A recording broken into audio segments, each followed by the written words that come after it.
Добрый вечер, дзяўчынкі і хлопчыкі. Цікава, чый гадзіннік спяшаецца? Той, што ў маім пакойчыку, ці гэты? Але, здаецца, яны паказваюць адзін і той жа час. Значыць, я прыйшла своечасова. А дзе тады буслік? Сябры, у вас нашага бусліка няма? Можа, загуляўся ў гасцях? Рмау. Добрый вечер. Прывітанне, Рыся. Прывітанне, Тимофей. А ты адзін прыйшоў? Ну, адзін. А з кім я павінен быць? З буслікам? Ён не з табой гуляў? Не, я нават яго ў двары сёння не бачу. Мы дамовіліся тут сустрэцца. Я прыйшла, яго няма. У гледачоў нават спыталася, ці не сядзіць у каго ў гасцях. І што? Няма яго? Няма, маў. І дзе ён? Ці ўсё з ім у парадку? Трэба яму патэлефанаваць. Лічыш, я гэтага не рабіла? Рабіла. Ён не адказвае, рмаў. Сур'ёзная справа. Як расхвалюецца дзядуля Дабрадзей, калі даведаецца, што ў такі час наш малы яшчэ не ў калыханцы. А як Надзейка-чарадзейка будзе незадаволена? Яна ж заўсёды паўтарае, што вечарам малыя павінны быць дома. Можа, буслік зараз плача, дзе адзін? Рыся, пойдзем шукаць малога, а? Правильно, не будем губляць ні хвіліны. Так. Прывітанне, дзяўчынкі і хлопчыкі. О, салют, сябры.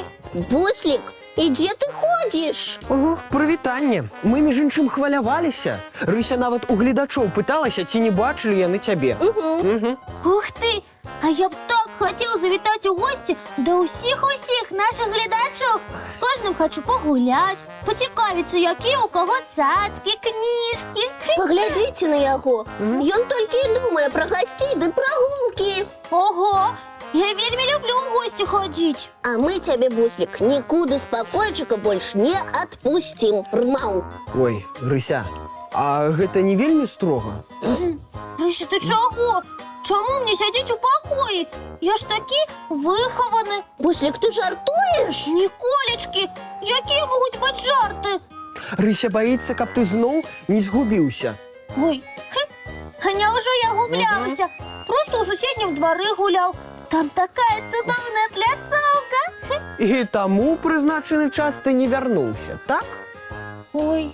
Гэта мы тут гаварылі і ой, і ай, і аёечкі, калі ты на званкі не адказваў.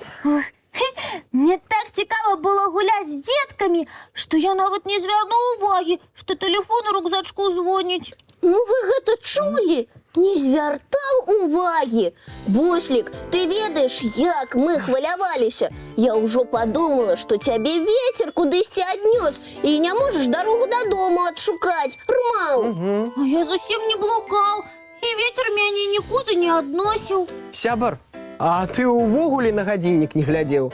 Глядзеў, нават некалькі разоў, але... Што, але? Я трошкі заблытаўся, як па ім час вызначаць. А папрасіць у кагосьці дапамогі. Я пасаромеўся, каб не падумалі, што я зусім маленькі. Значыць, правільна, я ўсё вырашыла. Будзеш сядзець дома і нікуды не выходзіць. Хопіць нам гэтых хваляванняў. Мае сябры, яны ж будуць чакаць. Хвалявацца, чаму я на вуліцу не выходжу? Вядома, яны могуць падумаць, што ты не выходзіш, таму што нешта здарылася. І пачнуць табе тэлефанаваць, а ты зноў не будзеш на іх званкі адказваць. Не, ужо буду. Буслік, цяпер разумееш, колькі хвалявання ты прынёс і нам у калыханцы. Яшчэ прынясеш дзеткам у двары. А ўсё з-за чаго? З-за таго, што я не ўмею добра вызначаць час па гадзінніку. І з-за таго, што ты не ведаеш, як трэба адпраўляцца на прагулку па ўсіх правілах. Правілы прагулкі?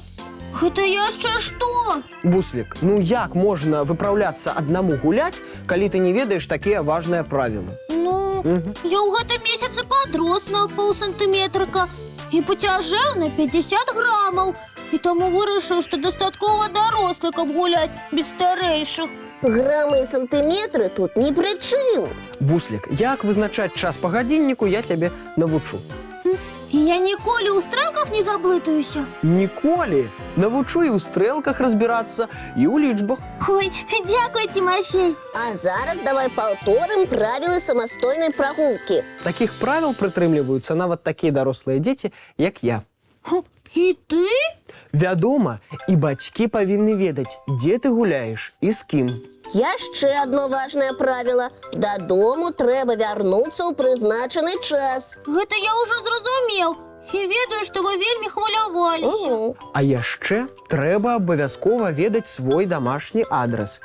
Ці лепш напісаць яго на паперцы і пакласці ў кішэню. Гэта на той выпадак, калі ты заблытаешся і забудзеш дарогу дадому. А паперка навошта? Калі часта апынаешся ў незнаёмым месцы, можна разгубіцца і забыцца на адрас. Таму паперка дапаможа ўсё хутка ўспомніць. Рмаў. Але лепш гуляць у сваім двары і са знаёмымі дзецьмі. Рыся, я ўсе правілы запомніў. Можна заўтра пагуляць у нашым двары? Ну, толькі пойдзеш разам са мной, каб я ўпэўнілася, што ўсе правілы ты замацаваў на практыцы. І гэта добра. Не трэба, каб з-за нас хтосьці хваляваўся. Сябры, і не забудзьцеся павіншаваць сваіх матуль з іх святам. Пажадайце мамачкам, каб яны заставаліся такімі ж прыгожымі і менш хваляваліся. І запрасіце іх да нас разам глядзець святочны мультфільм.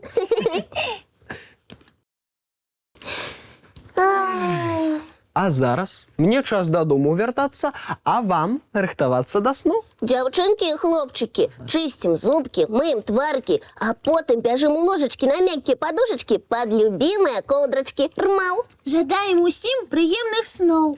Дабранач, дзяўчынкі і хлопчыкі.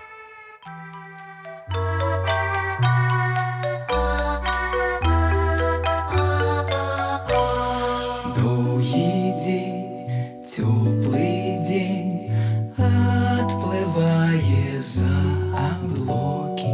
Сіні цень, сонны цень, адпаўзае ў кут далёкі.